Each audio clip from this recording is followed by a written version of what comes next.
बच्चों, आपके सिलेबस में जो विराम चिन्ह के प्रकार हैं या भेद हैं वो हैं 4। वैसे तो क्या होते हैं, हमारे विराम चिन्ह के 12 भेद होते हैं, लेकिन आपके जो पाठ्यक्रम में कितने हैं, 4 हैं। यहाँ जो लिखा गया है वो थोड़ा सा आप ध्यान दें, केवल 4 होते हैं। आपके पाठ्यक्रम में कितने हैं, 4।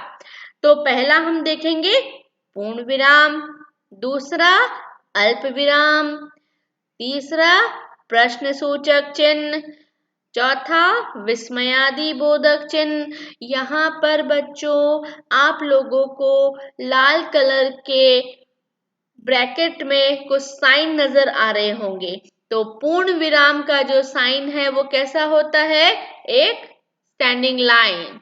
अल्प विराम कॉमा, प्रश्न सूचक कौन सा होता है, क्वेश्चन मार्क, और विस्मयादि बोधक एक स्टैंडिंग लाइन और नीचे डॉट। ये होते हैं उनके साइन। वापस मैं आपको बता दूं बच्चों, आपके सिलेबस में 4 ही विराम चिन्ह बताए गए हैं। ठीक है, तो हम यहाँ इस बार 4 विराम चिन्हों का विस्तृत अध्ययन करेंगे। पहला मैं ले रही हूं बच्चों, कौन सा है पहला, पूर्ण विराम।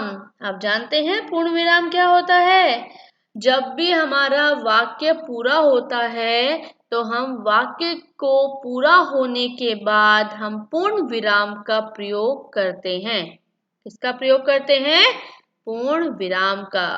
अर्थ, वाक्य पूरा होने पर पूर्ण विराम लगाते हैं। यहाँ आपको रेड कलर का निशान दिखाई दे रहा होगा, जिसको हम खड़ी पाई भी बोलते हैं और पूर्ण विराम भी बोलते हैं। ठीक है, जैसे ही वाक्य खत्म हुआ उसके अंत में हम क्या लगाते हैं, पूर्ण विराम। फॉर एग्जाम्पल, जैसे मुझे खेलना अच्छा लगता है, पूर्ण विराम, रुक गए हम, हमारा वाक्य खत्म हो गया, इसलिए हमने किसका प्रयोग किया, पूर्ण विराम का। सीमा को शिमला जाना है, पूर्ण विराम, वाक्य खत्म हुआ, हमने क्या लगाया, पूर्ण विराम। एक किसान था, यहाँ पर भी वाक्य खत्म हो गया तो हमने लास्ट में क्या लगाया, पूर्ण विराम। तो हम कह सकते हैं कि वाक्य पूरा होने पर पूर्ण विराम लगाए जाते हैं। जैसे ही हमारा सेंटेंस खत्म हुआ हमने क्या लगाया, पूर्ण विराम, खड़ी पाई। जैसे आप लोग इंग्लिश में जैसे ही सेंटेंस खत्म होता है आप फुल स्टॉप लगाते हैं, वैसे ही उसी तरह से आपको हिंदी में वाक्य खत्म होते ही पूर्ण विराम लगाना आवश्यक होता है, मीन्स जरूरी होता है। दूसरा मैं ले रही हूं आपके सामने अल्प विराम। अल्प मतलब थोड़ा, थोड़ा सा रुकना, ज्यादा नहीं, थोड़ा सा रुकना, जिसको हम कॉमा भी कहते हैं। अब क्यों लगाते हैं, कहाँ लगाते हैं, वो मैं बताती हूँ। अर्थ, पढ़ते या लिखते समय हम जहां थोड़ी देर के लिए रुकते हैं वहां पूर्ण विराम लगाते हैं।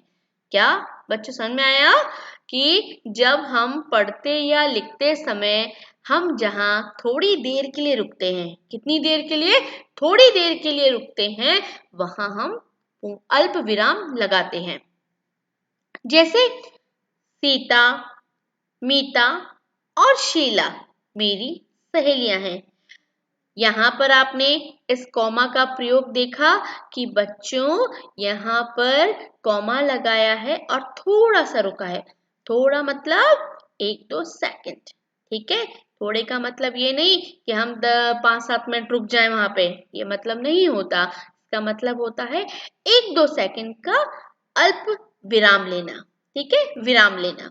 जैसे सीता अल्प विराम, मीता और शीला मेरी सहेलियां हैं। अब दूसरा प्रयोग हम कहाँ करते हैं बच्चों इसका, जब हम शब्दों को हमें